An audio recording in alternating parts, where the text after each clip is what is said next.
Bismillahirrahmanirrahim. Alhamdulillahi Rabbil Alameen. Wa sallallahu wa sallama ala Sayyidina Muhammadin wa ala alihi wa sahbihi wa sallam. Allahumma la ilma lana illa ma 'allamtana innaka antal alimul hakim. Allahumma 'allimna ma yanfa'una wa nafa'na bima tu'allimna wa zidna min fadlika ilman wa ta'liman innaka ala kulli shay'in qadir. ربنا آتنا من لدنك رحمة وهيئ لنا من أمرنا رشدا. رب اشرح لي صدري ويسر لي أمري واحلل عقدة من لساني يفقهوا قولي. بسم الله الرحمن الرحيم. السلام عليكم ورحمة الله وبركاته. So today we're continuing, and this is the last in our series of Surah Yusuf. And as you've seen, that it's a story brimming with beautiful lessons for humanity, and it's up to us to go and take those lessons and to learn from them, because Allah subhanahu wa ta'ala has put in here lessons that nobody, not our parents, not our teachers, not our best friends, nobody can teach us. So if we want the wisdom to live in this world beautifully and to go into the akhirah beautifully, we have to go into the Quran, and we have to take what is there for us. And there's a beautiful hadith that I wanted to share with you, and it's really attributed to um, Abdullah ibn Mas'ud, who is the learned companion of the Prophet ﷺ. He was known as the alim amongst the companions, a scholar amongst the companions. And he said this hadith, and he's saying from the Prophet ﷺ, this Quran is God's banquet. Banquet meaning Maidatullah. That means a table laden with goodies. So this Quran is God's banquet. So learn from God's banquet what you can. And this is from Musnaf ibn Abi Shayba. And so this hadith means that Allah subhanahu wa ta'ala basically in the Quran has laid out a huge banquet for us. And a banquet is like a feast. And here is a feast of knowledge and wisdom and understanding. Allah has put all of these things out for us in the Quran. And Prophet ﷺ is inviting us to go to this banquet, because he's saying, so learn from God's banquet what you can. So go to this banquet that is the Quran, and go and feast on it. And what do you do at a banquet? You feast.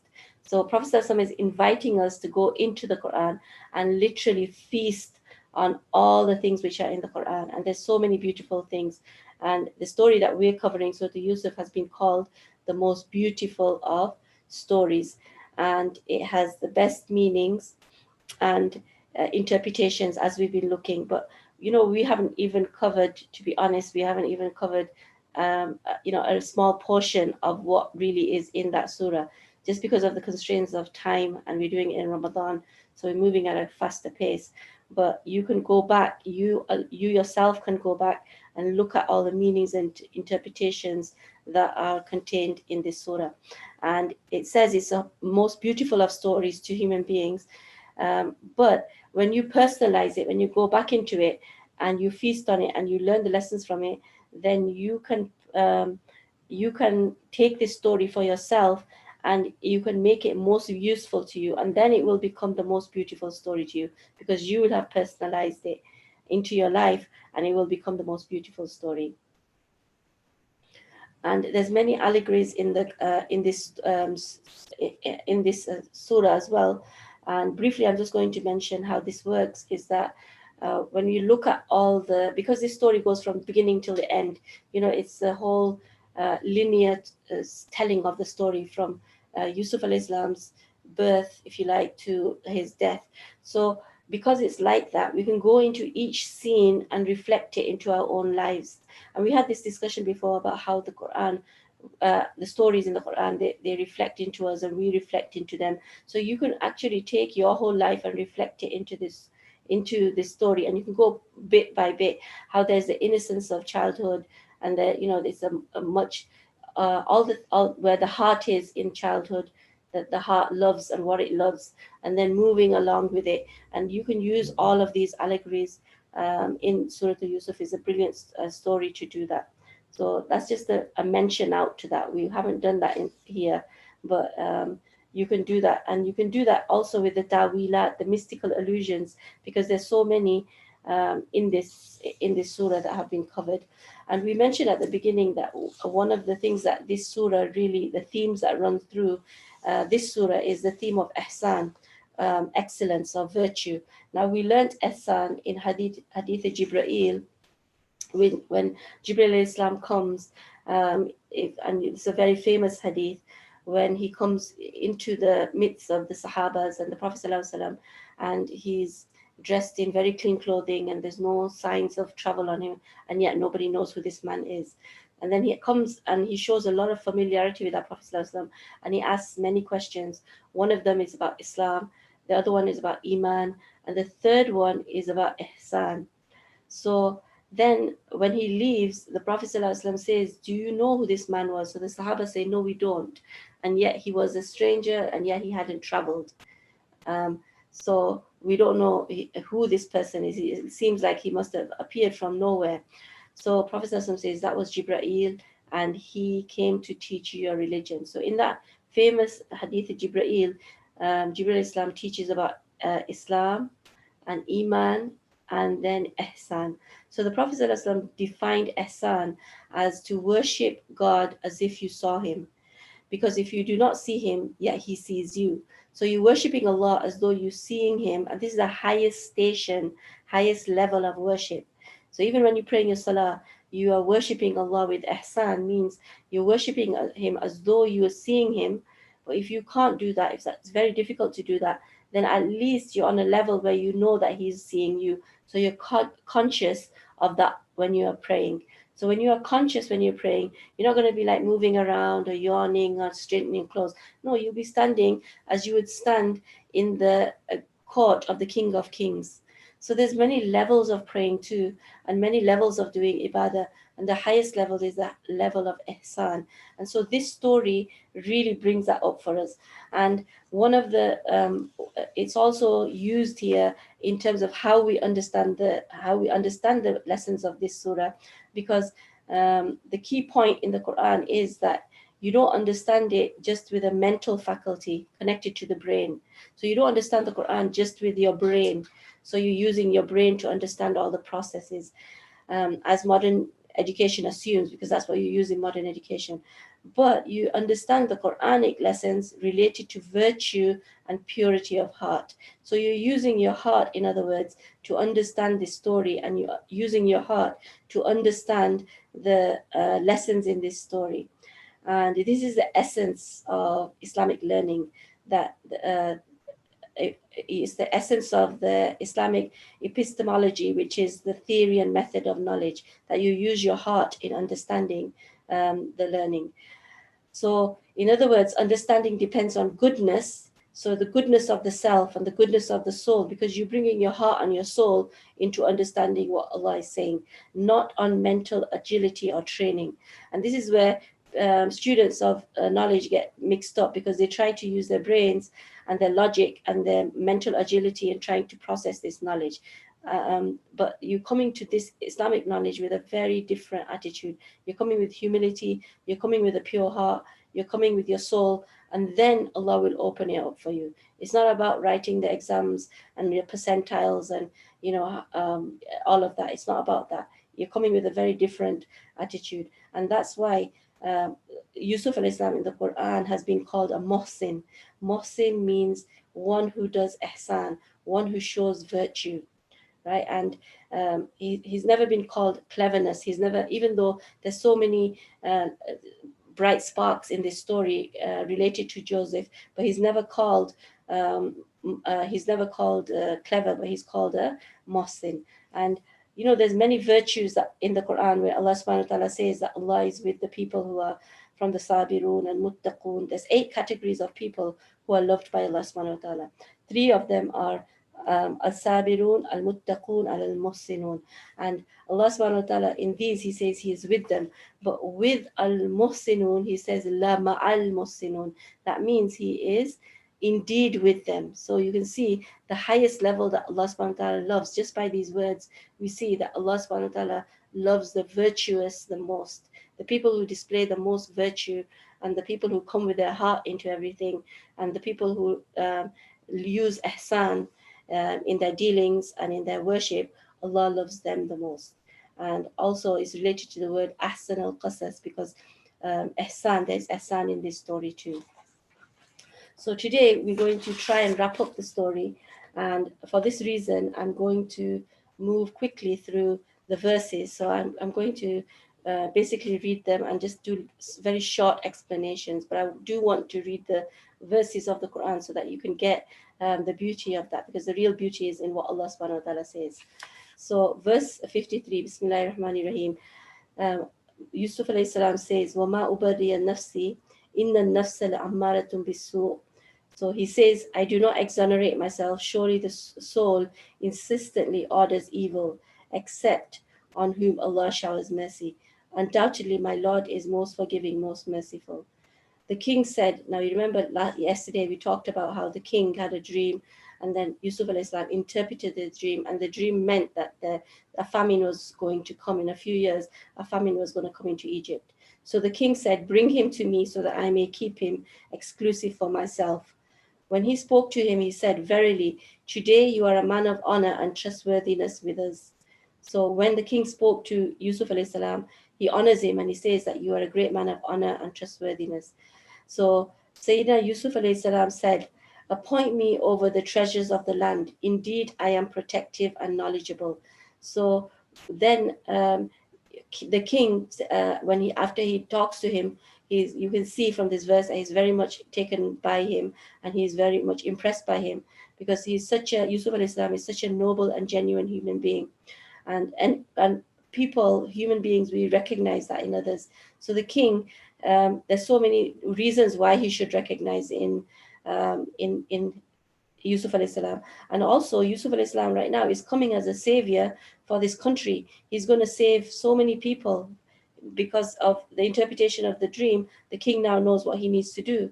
So he offers to keep Yusuf alayhi salam close to him. He says, I will make you the chief of my court. He offers him this. So verse 55 says, Sayyidina Yusuf alayhi salam says, appoint me over the treasures of the land. Indeed, I am protective and knowledgeable.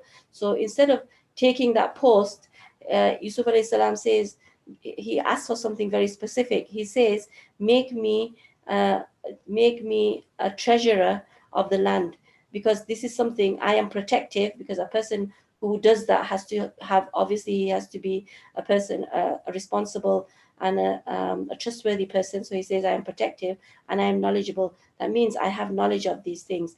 I have knowledge of management, for example. I have knowledge of dealing with people. I have knowledge of these things. And remember, he was trained in the finance minister's home. So he has knowledge of a lot of different types of things. So in this manner, Allah says, in this manner we granted authority to Yusuf in the land. He could live wherever he willed. Allah is saying that we shower mercy upon whomsoever we wish, and we do not put to waste the reward of those who do good. And this is that word muhsinin is used, ajr al muhsinin. So we do not waste the reward of those who do good. Undoubtedly, the reward of the hereafter is best for those who believe and adopt piety, taqwa. So then, because he asked for this, the king appoints him as the treasurer of the land. And so now his job is to look after uh, the crops that will come in, and to preserve them in huge granaries. And then when the famine does come, it will be his job to create a system where they can give the crops to people. Now it's said that it wasn't just Egypt, but the people who lived around surrounding areas. So people from afar away, from Jerusalem and Sham, and these people will be coming for this granary as well, because they made an announcement at that time that everybody can come, and they pay very little amount, because Yusuf al-Islam decides that they have to pay a nominal amount. This way, the granary won't get depleted, and it will cover their costs. So they can take the food, but they have to pay a small nominal amount, which is a very fair system. Now, we can, very important learning point we get from here is that it's said that we should not. The Prophet ﷺ said, I'll read the hadith directly, that do not ask to be appointed as a leader, because if you are appointed because of your request, then it will be given to you, and Allah will not assist you in the least. However, if it is given to you without asking, then you will be assisted in the task. And this is a hadith from Bukhari. So, and it's related to this verse that we should not ask for a specific point of leadership, right? And the Prophet ﷺ said this. Now, a lot of people in the world, they aspire to become leaders because it brings prestige and they'll put their name out there. Especially today, people are doing this so that their name will get out there, they will get honor, and they'll get recognition. But look at what the Prophet ﷺ said: never ask for leadership yourself, because if you ask for it, you will get it, but you won't get Allah's help, because Allah will say, okay, you asked for it and you got it. However, if it is given to you, right, and if it is given to you, then you can take it, because Allah's help will now be with you. So the main thing is, do not ask for leadership. But if people deem you to be a good leader and they put you forward to become the leader, then you can take it, because Allah's help will be with you. Now, you might say that Yusuf al-Islam asked for a very specific thing. So he asked for that because he knew his people, he knew the corruption of his people, and he knew that there would be a big chaos if he didn't step forward. And because he was qualified for it, he knew he was the best person to do this job. So in that instance, when you know that if you don't step forward, and that other less able people will come and they will make a big chaos in the community, a big chaos in the country, then you can put yourself forward like that. But still, you should go with a lot of humility and seeking the help of Allah subhanahu wa ta'ala. So this is the thing about taking responsibility, because as we know, the leadership is most of the time, it's not a walk in the park, it's not a rahmah. Most of the time it's mushkil, it's very difficult. So, verse 58, Yusuf's brothers came and entered into his presence. So now because they had made this announcement that people could come, and the famine had now come and it had reached all these neighboring countries, Yusuf's brothers come and they enter into his presence. He recognized them, but they did not recognize him. So Yusuf alayhi recognizes them, but they don't recognize him. When he prepared their provisions, he said, "Bring your brother to me from your father. Do you not see that I grant measured in full, and that I am the best of hopes? If you do not bring him to me, you will have no measure from me, nor shall you draw close." They said, "We shall request his father regarding him, and we will really do so." Right? So, as we can see here, that it's the 10 brothers who come, and they don't bring Binyamin. So they don't bring Yusuf alayhi salam's real brother, Benjamin, who has now grown as well, but they don't bring him. And Yaqub alayhi salam, the father, has not sent him on purpose, because he's already lost one son, Yusuf, so he doesn't want to lose another one. So, but Yusuf alayhi salam, when his brothers come, he recognizes them, but he doesn't reveal himself. But he says, next time you come back, you have to bring your brother back. Otherwise, you won't get the funds. So now, verse 62, Sayyidina Yusuf alayhi salam said to his attendants, "Place their funds back into their carriages, so that they recognize it when they return to their families, and so that they may return." So Yusuf alayhi salam says that whatever they bought to pay, give it back to them. And there's several reasons given for that. And one of them is that he knew that if these funds were taken from them, they wouldn't have funds to return again. And so they did. He wanted his brothers to return, and so it said in the tafsir that he used his own money to return, to pay for theirs, so it would be fair. And remember, he was a very fair minister, so he used his own money to pay for them, but he gave them their money back. And he said he didn't give it back apparently, but he said hide it in their bagging, so when they go back, put it in their grain, so when they go back, they will find it there. And verse 64, he said, "Should I trust you with him as I trusted you with his brothers before?" So they go back to their father and they say, "We shall certainly guard him well." So verse before 64, "We shall certainly guard him well." That means that send him with us. They say to Yaqub alayhi salam, So the father says, should I trust him as I trusted you with his brother before? But Allah is the best protector, and He is the most merciful of those who show mercy. So he does put his reasoning that should I trust him as I trusted you with Yusuf so many years ago? But then he says Allah is the best protector. That means I will send him. So he does send him. He says Allah is the best protector at the end of the day, and He is the most merciful of those who show mercy. So he does send Binyamin. And when they found their provisions and found their funds returned to them, they said, "Oh, our father, what more can we want? Here is our funds returned to us. We shall bring for our family, protect our brother, and have an extra camel load. These grains are inadequate." He said, Yaqub alayhi salam says, "I shall never send him with you until you give me a solemn oath from Allah that you will definitely return him to me unless you are surrounded." When they gave him the oath, he said, Allah is vigilant over what we say.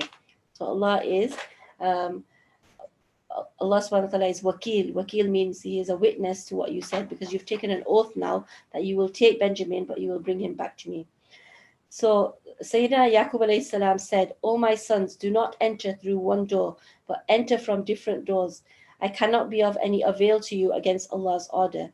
Decisions rest with Allah. Only on Him do I rely, and all those who pin their reliance should rely only on Him." When they entered as their father had instructed them, it could not be of any avail to them against Allah's order, except a need in the heart of Yaqub that he fulfilled. Indeed, he was knowledgeable of that which we taught him, but most people do not know. So Yaqub alayhi salam, when he's seeing them off, he tells them that, "Oh my sons, don't enter through one door, but enter from different doors." Now it was the custom in that time that the cities used to have different doors that you could enter through. So Yaqub alayhi salam is saying to them that I don't want all my sons to go through one door. And the reason for that is because he didn't want the ayn to go on them. Because when people would see them, they would cast the evil eye, or there was a possibility of that, because after all, they were all handsome men. Yusuf alayhi salam was so handsome, but his 11 brothers were also very handsome too. So they were all handsome men. And so Yaqub alayhi salam didn't want that the ayn should go on his sons. And we learn a very important lesson from this, that when there is a possibility of ayn, that means we shouldn't display things which people can put the evil eye on. We shouldn't display our food. We shouldn't display our children. We shouldn't display our homes. We shouldn't display our goods. We shouldn't display anything that people can put ayn on. And these days, the displaying, a lot of it is done on social media. So you should be careful. Don't go advertising, the vacation that you had, how much fun you had at the family get together, the wedding. Don't put all these pictures out so that people can put ayn on them. Then people wonder, oh, it didn't work out. This, we had this disaster. This happened to us. Well, ayn is very real, and this in this verse is pointing this out to us. And then, and this, the same breath, he's saying. That decisions rest with Allah. That means I can only tell you my advice, but the decision rests with Allah. Only on Him do I rely. So, having said that, we should people rely too much on these things as well. That they say, we had the evil eye, or we had black magic done on us. But then Yaqub alayhi salam is showing us the other side of it. He says we have to take our precautions, but then we rely on Allah subhanahu wa ta'ala. And all those who pin their reliance on Allah should rely only on Him. Tawakkul, that we should do what we have to do, but then we have tawakkul on Allah subhanahu wa ta'ala. So they enter the city of Egypt as their father has instructed them. And then the verse says that this was only a need in the heart of Yaqub that he fulfilled. That Allah subhanahu wa ta'ala can do anything that He wants. But the need in Yaqub alayhi salam was to protect his sons, and indeed he was knowledgeable of what we taught him, but most people do not know. So he is saying about Yaqub alayhi salam, Allah is praising him that he was knowledgeable because we taught him these subtle knowledges, and these are very daqa'iq. These are the subtle knowledges that Allah subhanahu wa ta'ala teaches us, even about human relationships, that even about when we come into contact with people, then we can detect what is coming from them, and what their intentions are, or what they are feeling about us. So these are the daqa'iq, that the very subtle knowledges that Allah gives to people.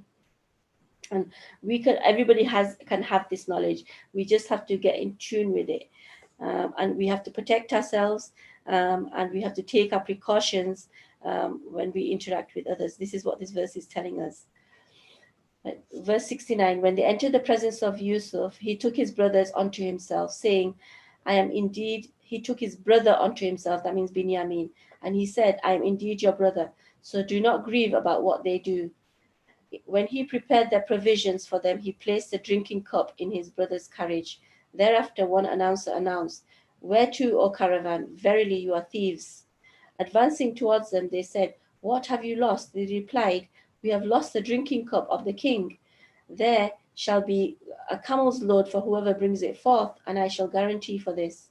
They said, by Allah, you are well aware of the fact that we have not come to cause corruption in the land, nor are we thieves. They said, what will be the penalty for it if you are lying? They replied, the penalty is this, that the very person in whose carriage it is found will be the penalty for it. This is how we penalize oppressors. So this verse is telling us that Yusuf alayhi salam tells his whole story to Binyamin, and he tells him what has happened to him, and he takes him into his confidence. Then he tells him that now we are going to keep you here, but we have to have a plan to keep you here. And the plan is that they plant, because he couldn't just keep him, otherwise the brothers would become suspicious and it would cause a problem. So they make a plan, and what they do is they take the king's cup and they plant it into Binyamin's bag that is supposed to go back to their home. So when they have already set out on this journey, then Yusuf al-Islam sends some of the guards behind them. And the guards say, you have to stop because we have to search your baggage because we've lost the king's cup. So then they say that, how can you say that to us? So they say, because we haven't stolen anything, we haven't even been near the king.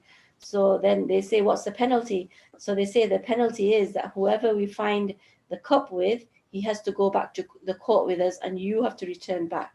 So then they find the cup in Binyamin's baggage, and so they take Binyamin back to Yusuf alayhi salam. Now, one of the brothers, he um, doesn't want to go. So the verse says, Yusuf alayhi salam began looking at the satchels before the satchel of his brother, and then removed the cup from his brother's satchel. This is the verse 76. Thus did we inspire a plan for Yusuf. He could not have kept back his brother according to the law of the king, except of Allah willed. We elevate the ranks of whomsoever we will. Above every knowledgeable person is one who is more knowledgeable. And this is a very important verse which tells us, وَفَوْقَ كُلِّ ذِي عِلْمٍ عَلِيمٍ, that above every knowledgeable person, there is one who will have more knowledge, and that's in the world. So if we think we have knowledge, there's people who have more knowledge, and then there's people above that who have more knowledge. And it's our job to go and learn from the people who have more knowledge, and then from more people who have more knowledge than that, etc., etc. So the brother said, if he has stolen, then surely his brother before him must have also stolen. Look at the words that come out, so that you can see the enmity that they had for Yusuf is still inside them, right? The hatred that they had is still there, and they're projecting it onto this other brother. So Yusuf concealed this matter in his heart. Yusuf al-Islam doesn't react and does not disclose it to them. He said, you are worse off. Allah knows best what you speak. That means Allah knows what you're talking about. They submitted, O minister, he has an extremely aged father, so take one of us in his place. Verily, we deem you to be the kind ones. He said, Yusuf al-Islam said, Allah forbid that we take anyone besides the one with whom we found our article. If we do so, then we will certainly be of the oppressors. So the brothers are now pleading. They're saying, we can't go back. How can we go back? We made an oath to our father. When they grew despondent of convincing Yusuf, they stood aside to consult. The eldest of them said, do you not know that your father had taken from you a solemn oath from Allah, and before you had erred with regard to Yusuf? Now I shall never leave this land until my father permits me, or Allah decides my matter. This is the eldest of them. He says, I'm not going to leave this land. You all go back and go and tell father the story. And so he says, until Allah decides my matter. He is the best of deciders. Return to your father and say, O our father, indeed your son has stolen. We are only testifying to what we know. We have no knowledge of the unseen.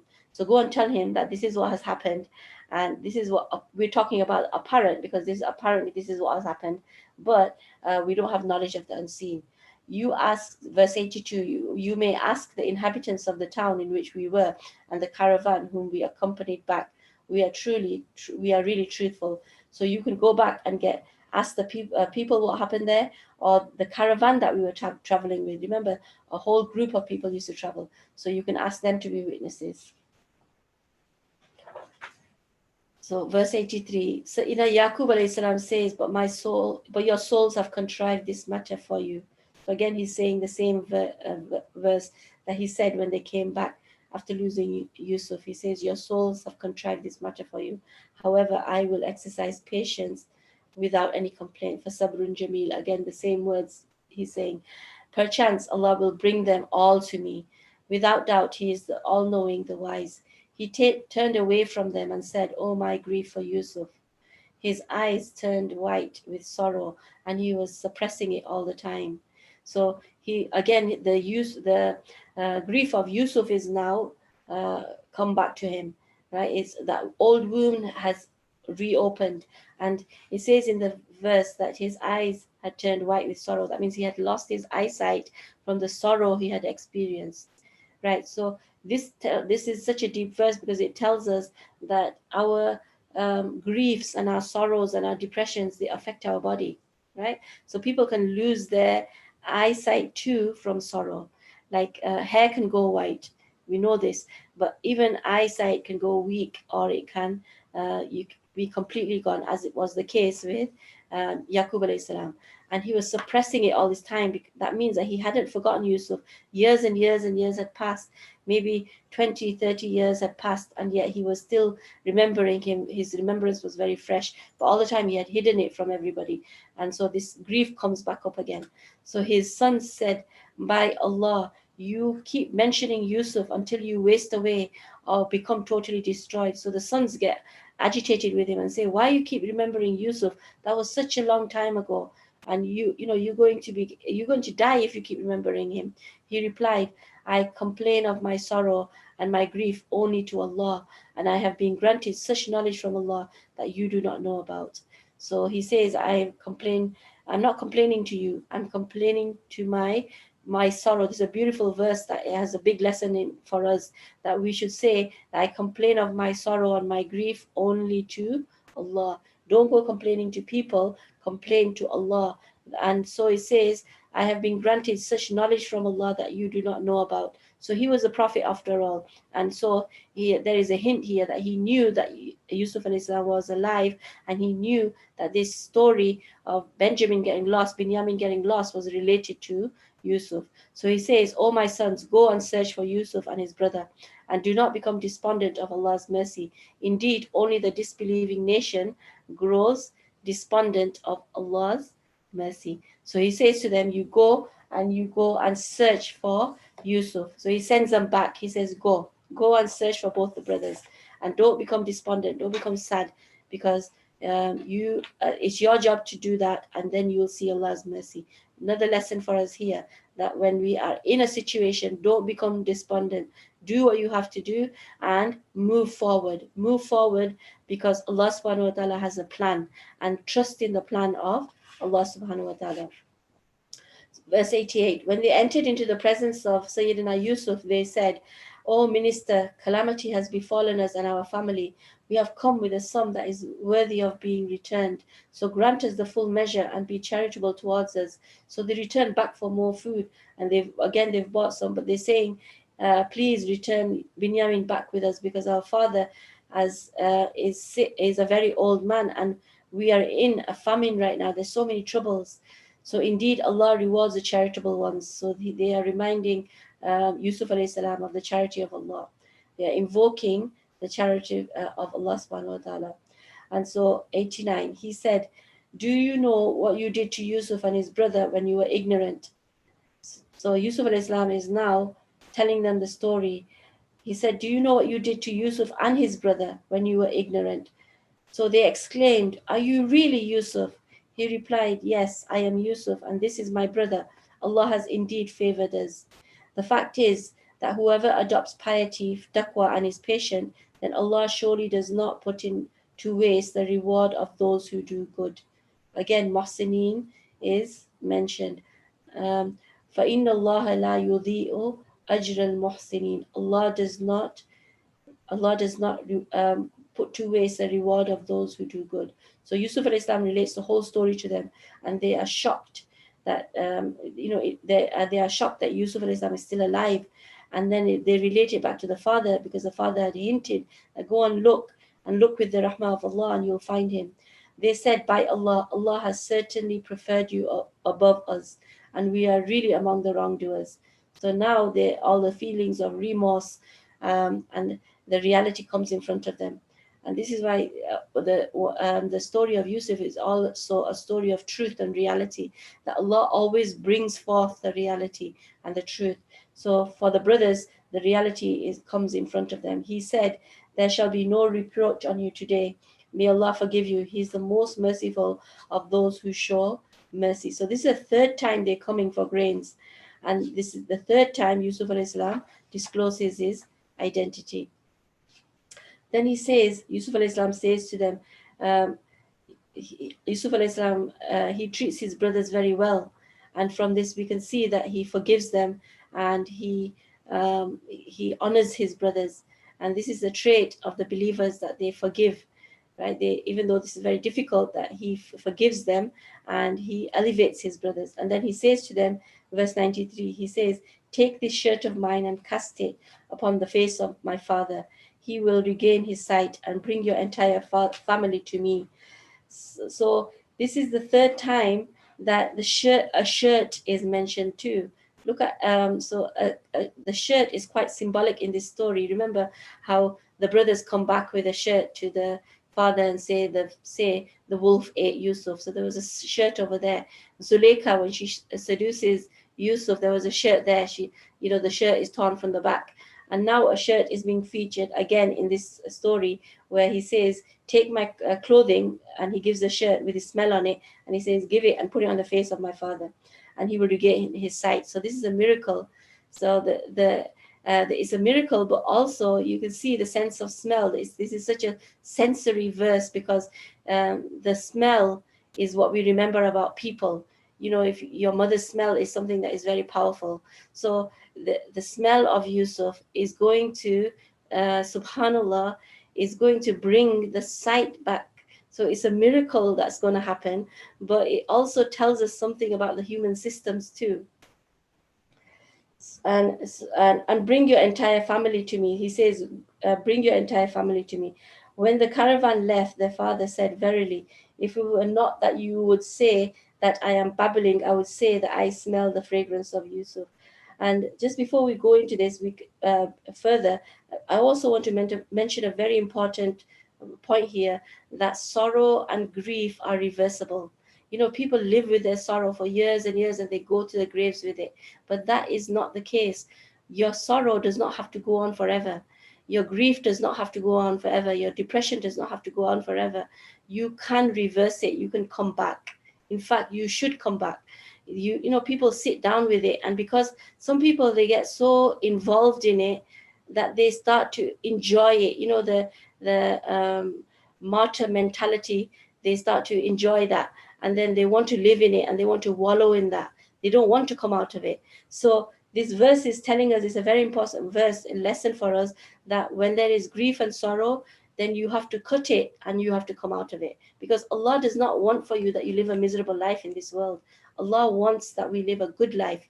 Allah wants that we live a happy, pleasant, peaceful life. That is Allah's purpose for us. So when we do go into the sorrow and the grief, for whatever reason, it's our job to get out of it as quick as we can, and to get back to normal life. And so here, this very important point is being taught to us here. So when the caravan left, the father said, "Verily, if I were not that you if it were not that you would say that I am babbling, I would say that I smell the fragrance of Yusuf." So as soon as the brothers actually left, he started to feel the peace. Yaqub al-Islam started to feel the peace. A great peace came onto him, that the brothers were going to go and get Yusuf. Something told him that this was going to happen. And so he started to feel the peace and the tranquility, and slowly this sorrow was starting to come out of him. And sorrow, by the way, is not just in our head, we keep it in our body too. We hold it inside our body. And this is why a lot of people, when put on weight, for example, when they go through depression, when they go through a difficult time, you'll see their whole body composition changes. And it changes because of the sorrow and the grief. So, this is also an indication that you have to heal yourself. When you heal your mind, your body will heal as well. If you heal your body, your mind will heal. There's a direct connection, and your soul will heal. All of these, there are connections. And so he says, I smell the fragrance of Yusuf. They said, by Allah, you are in your old misconception. So the people who are around him, they say to Yaqub alayhi salam, you're going back to your old wanderings again because you're remembering your son. So when the bearer of glad tidings arrived and cast the shirt upon his face, he regained his sight. He said, did I not tell you that I have such knowledge from Allah that you do not know? They said, O our father, seek forgiveness for our sins. Indeed, we are wrongdoers. So now they all fall down at the knees of their father and they say, please forgive us. We've done so much wrong and we have put you through this for so many years. He said, I shall shortly seek forgiveness for you from my Lord. Verily, he is most forgiving, most merciful. So Yaqub alayhi salam says to his sons, I will seek forgiveness. Not right now, but in a while. And many interpretations have been done of why he says that. So verse 99, when they entered the presence of Yusuf, he took his parents unto him and said, enter Egypt in safety if Allah wills. He seated his parents upon a throne, and they all fell prostrate before him. He said, O my beloved father, this is the interpretation of my past dream. Allah has surely made it come true. He had truly been kind to me when He removed me from the prison and brought you from the countryside after Shaitan had caused strife between my brothers and me. Verily, my Lord subtly plans what He wills. Verily, He is all-knowing, the wise. O my Lord, indeed you have granted me a part of kingship. This is Yusuf alayhi salam making dua to Allah now. He's saying, indeed you have granted me a part of kingship and taught me the interpretation of dreams. O Creator of the heavens and the earth, you are my protecting friend in this world and in the hereafter. Grant me death in a state of obedience and include me among your pious servants. And we always asking, وَالْحِقْنِي بِالصَّالِحِينَ, that make me from your pious servants. Look at the du'as the Prophet was making. We should look into the prophetic du'as too. They are pathways for us. They are very beautiful pathways for us to enter into these realms of Allah's mighty, of Allah's grace. So the prophetic du'as, and this is a prophetic du'a that Yusuf alayhi salam made. So that's just a quick mention to the prophetic du'as that are mentioned in the Quran, that we should memorize these and we should look into them because they really open up. They are one of the treasures of the Quran. So here we see that Yusuf alayhi salam's whole dream has come true. His parents and his brothers, 11 brothers, they come and then they do sajda, and that was the greeting of the time. In their Sharia, it was allowed that if you went into the court of a mighty king or a minister, then the people would do sajda to them. So they do, according to the custom of the time, they do the sajda to Yusuf alayhi salam, and Yusuf alayhi salam's he takes his parents and puts them on the throne next to him, and then he tells them that, Father, this is the interpretation of my dream, that Allah has been very merciful to me. And the mercies, Yusuf alayhi salam realizes too that when Allah, the mercy was that when he was thrown into the well, even though at that time it was so difficult for him, it was actually a mercy. So Yusuf alayhi salam realizes that, and he says that in front of his parents and his brothers, that was a mercy for me. And then another mercy was that when he was thrown into the prison, because the time in his prison was when he was really being cultivated as a prophet, and Allah was giving him all the knowledges that he would need and all the wisdoms that he would need to come to this throne today. Right? The whole sum of his journey was the culmination of his sitting on that throne on that day. So he was saying that Allah has been very merciful for me. So this is the story of our lives too, that even when we go through the very difficult patches and we go through the patches which are almost kill us, and we go through the greatest trials and tribulations in the world, those are actually mercies for us, because Allah prepares us for the time that is to come ahead. And then it also says in the verse that we um, the best we give is not just in this world, but we give it in the hereafter. Allah subhanahu wa ta'ala will say that in the following verses. So 102, it says, this narrative is from the accounts of the unseen with which we inspire you. So this is a story from the accounts. Or Prophet sallallahu alaihi wasallam, Muhammad sallallahu alaihi wasallam, is being addressed now, and we are being addressed. That it's a story from the unseen. You were not with them when they collectively resolved the affair. That means you were not with them when they were plotting, and when they were doing all of this. Most people will not believe, even though you aspire for it.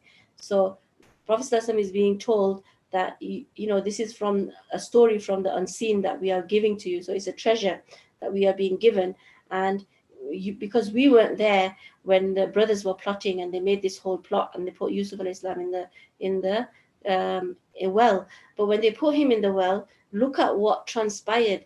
For them it was a solution to get rid of their brother, but Allah's plan was so much greater, because He was going to transport him into a whole different world and make him into a prophet, away from his brothers, right? And not just a prophet, but He was going to give him a part of kingship. That means He was ruling those people. So this was Allah's plan all along, and we can use this allegory in our life, that Allah subhanahu wa ta'ala does that with us too, that He puts us through trials and tribulations, and maybe He puts us through obstacle courses. And you look at the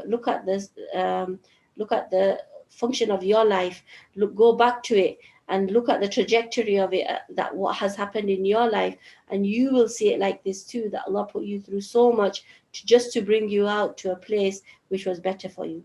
So this is the allegory that we use in this story, that we can use it as a symbol for our own lives too. And so Allah subhanahu wa ta'ala is saying that this is an account of the unseen. And there's lots and lots of lessons that we learn from this story. And like I said, that we didn't have time to go into all of them.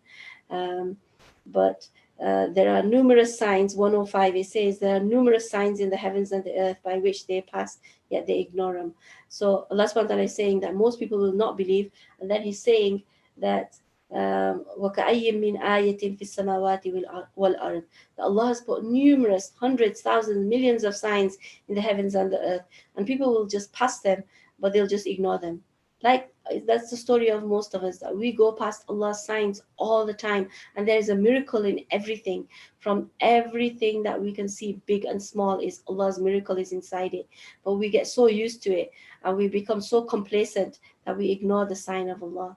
Like every we did mudakira with the raindrops, that every raindrop comes down with an angel and it goes to where it is needed, right? So everything in our life actually is like that.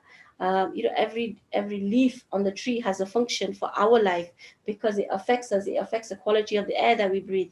So, but we don't remember these things, and we don't talk about it.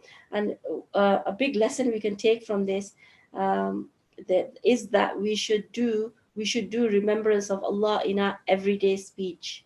Everyday speech. Yesterday we talked about dawah, talking to other people about Allah. But in our everyday speech, in our homes, in our interactions with our friends, with our family, with our children, we should be talking about Allah on a very common and very simple level. Right? Very simple level. An example of that is, every time you give your children food, say to them, look, Allah subhanahu wa ta'ala gave us a feast today. Yes? Point out, look, Allah put so much food on our table, and we didn't have to do anything for this food. Allah brought it to us. Right? Allah put so many people behind just one ingredient of this food, and then He brought it to our table, and we are eating the food today. Subhanallah. Allah gave us a feast. Even very small young children, point this out to them. Say, look, Allah gave us a feast. Look, even if it's the simplest of foods, you've made them a cheese sandwich, for example, but say, Allah gave us a feast. Look, He gave us this, so that it impresses on their mind that Allah gives us everything. And indeed He does. Look at how many blessings Allah gives us. The second thing is, inculcate gratitude. Gratitude is very, very important. And going back to when you give your children food, say to them that every time you serve them food, teach them to say, thank you, mom, for making me the food. Thank you, Allah, for giving me the food. So two things they will say. First, they will thank you that you made the food for them. So make them say it. Say that, thank you, mom, for making me the food. So that gratitude is going to the person who bought it to them, and then the gratitude is going to Allah subhanahu wa ta'ala. So that they realize that even when people bring us things, it is really from Allah subhanahu wa ta'ala. So there's very important things that we have to look into when we look into the Quran. And that, like the hadith I related, is a beautiful hadith, that the Quran is a banquet from Allah. The whole Quran is a banquet. So go and feast on it. Dive into the verses of the Quran and go feast on what Allah subhanahu wa ta'ala is telling you. Then verse 107, it says, 106, most of them believe in Allah in such a manner that they still ascribe partners to Him. And this is Allah subhanahu wa ta'ala is telling us that even when they believe in Allah subhanahu wa ta'ala, they do shirk. So there is the apparent shirk, there's a big shirk, apparently making another God. But then even Muslims, we do small shirk, that we attribute good to other people. We say, oh, you did this for me. No, Allah did it, right? Allah made you do this for me. So we have to keep going. We have to give the justice. We have to put everything in its place. Remember what we said about justice, putting everything in its place. So giving the honor to Allah subhanahu wa ta'ala, and giving the honor to the people is giving the honor to Allah subhanahu wa ta'ala. So Allah subhanahu wa ta'ala is saying in this verse, they still ascribe partners to Him. So we have to be careful that we don't do the minor shirk in our life. And then 107, do they feel secure that a calamity from Allah's punishment will not befall them, or that the hour will not come to them suddenly while they are unwary? So this is an admonition for them. 108, say, this is my way. So Prophet ﷺ is being told, and we are being told to say, this is my way. Hada sabili. I call towards Allah with insight. I call towards Allah with basira. Basira is insight. As well as those who follow me. So Allah subhanahu wa ta'ala is giving us another lesson here, that call to Allah and to call to Allah, give dawah to people, even your family, even yourself, with insight. That means call with beautiful ways. Don't do it in a way that it will turn people against it. Allah is pure, and I am not from those who ascribe partners to Allah. So Allah is pure, and Subhan means Allah is pure, and I am not one who ascribes partners to Allah subhanahu wa ta'ala. Verse 109, it says, all the messengers that we sent before you were men from various cities to whom we had sent revelation. Have these people not traveled in the lands and seen what has been the outcome of those before them? Indeed, the home of the hereafter is best for those who adopt piety. Do you not understand? So Allah subhanahu wa ta'ala is saying that we sent these messengers, and this was our story of Yusuf, was the story of a messenger, and we did the other messengers before. It says that there were men from various cities, and we sent revelation, wahi, down to them. And then it says, فَلَمْ يَسِيرُوا, and this is a general for everybody, that don't you travel in the lands and see what happened to all those people who came before you. Indeed, the home of the hereafter is best for those who adopt taqwa. So Allah subhanahu wa ta'ala is saying that, did you not see what happened to them? That they made mighty, lofty things, and then they left the world. Everybody leaves. Whoever comes, they leave. That's the principle, right? You come, you leave. You come, you leave. And so Allah subhanahu wa ta'ala is reminding us of that. And He's saying the home of the hereafter is the best home. So don't put all your desires and your eggs in the basket of the world. Put your desires and your hopes and your dreams into the hereafter. Propel them all to the hereafter. If you do that, if you manage to do that and are able to do that, that you can throw all your hopes and desires and dreams into the hereafter, you'll be a very happy person. You will live a very happy life in this world. So Allah subhanahu wa ta'ala at the end of that verse says, do you not understand? Verse 110, until the time came when the messengers grew despondent, and they thought that they erred in their understanding. Then our assistance came to them, and we rescued whom we willed. Our punishment cannot be averted from the criminal nation. So Allah subhanahu wa ta'ala is reminding how He dealt with the prophets too, that they were treated badly, and they had to go through so many tests. And then Allah says our assistance came to them. Right, and the last verse is لقد كان لكم في قصصهم إبرة لأولي الألباب. In these narratives, in these stories, there is certainly a lesson for people of intelligence. And this Quran is not a fabricated tale, but a confirmation to all the scriptures before. That means it's a confirmation of the scriptures, the Torah and the Injil and the ones before it. And you'll see this, that's why these stories are mentioned in those scriptures too. It's a detailed explanation of all things. وتفصيل وتفصيل كل شيء. So this Quran is a tafsil of everything. Everything you need to know, you will find it in here. This is why, when we were talking in the first session about how our level of knowledge of the Quran is still, we're on a beginner's level, right? Because we haven't delved into it. So every time on a modern take on it is that every time something new is discovered, they say, oh, this verse is in the Quran, look, it's the scientific discovery made is this, and it's already in the Quran. So why should we be surprised that it's already in the Quran? Allah has told us in this verse, it says the tafsil of everything is, the detailed explanation of everything is already in the Quran, and it's a guidance and a mercy for the believing folk. So this Quran is a guidance and it's a mercy for everybody that believes. And that ends our Surah Yusuf, Alhamdulillah. And there are four things which are mentioned in the final verse. The first thing is that the narratives are a lesson for people of intelligence. So people who are intelligent, they will look at the Quran and they will take the lessons out of it. And there's another thing that we need in our modern society, that we cannot stick with things, right? Allah subhanahu wa ta'ala says at the end of was it Surah Al Imran, I think. It said, uh, it says wasbiru wasabiru warabitu wattaqullah. So have patience, join with the patience, and rabitu is like join with it, join, get knitted into it. So one of the problems we have in modern life is that we can't knit ourselves into something.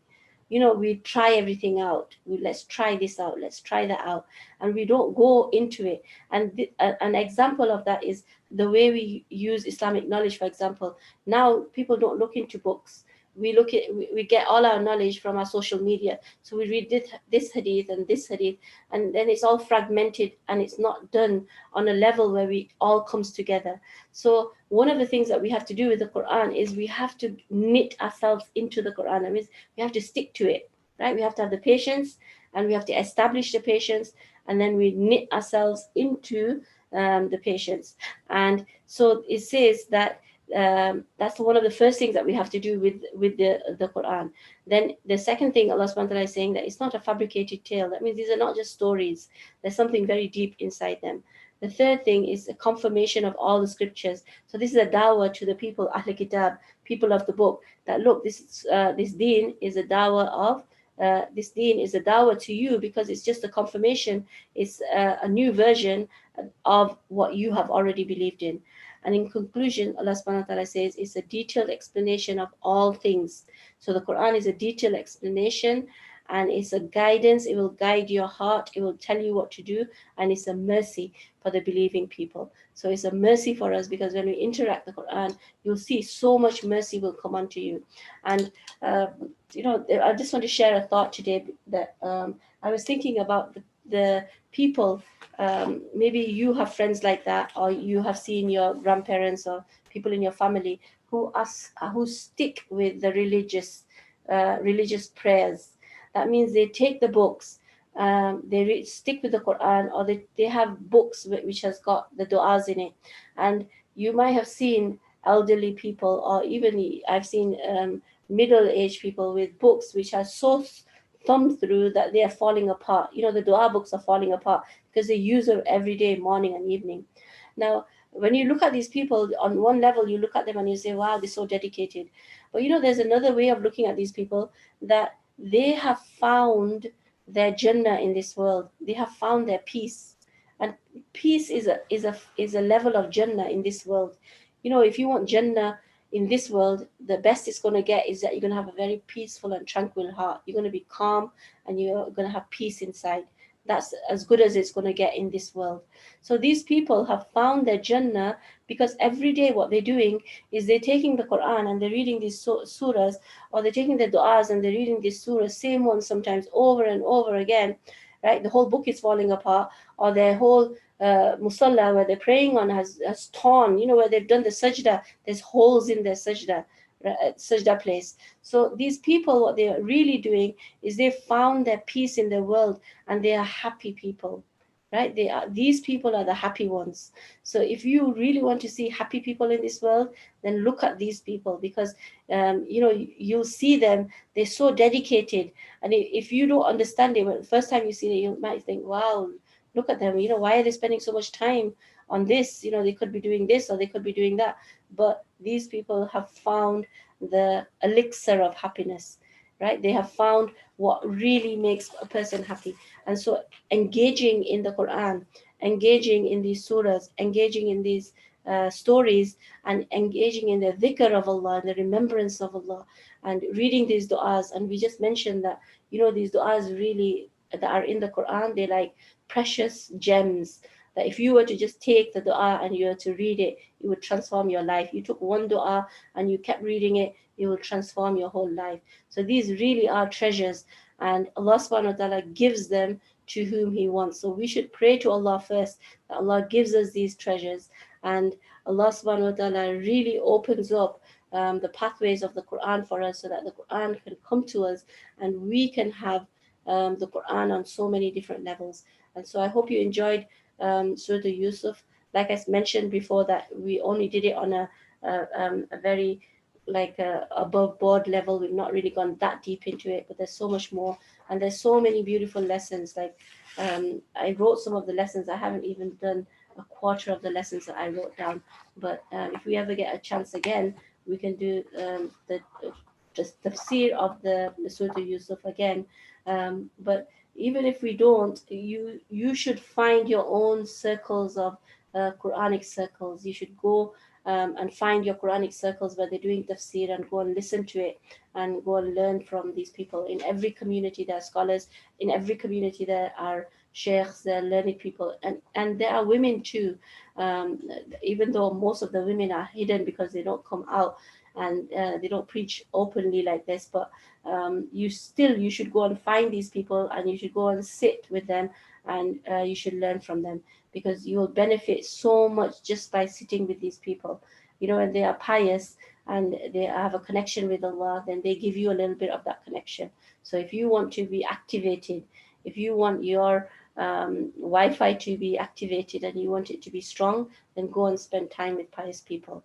And pious people, they're not necessarily the scholars. You might have just pious people in your community, people who pray a lot, and people who don't do backbiting, for example. That's a pious person. A person who doesn't backbite and who doesn't do ghibah about others, and they're not in the business of other people. That's a pious person. Go and find these people and go and sit with them, and go and get some of their smell, go and get some of the scent, and let that scent wash over you, and you can have a small part of that, and ask them to make dua for you as well. Jazakallahu khair. Inshallah, we'll move to another surah, and there's so many, it's so difficult to choose. So may Allah inspire us to have the lessons that we need at this moment.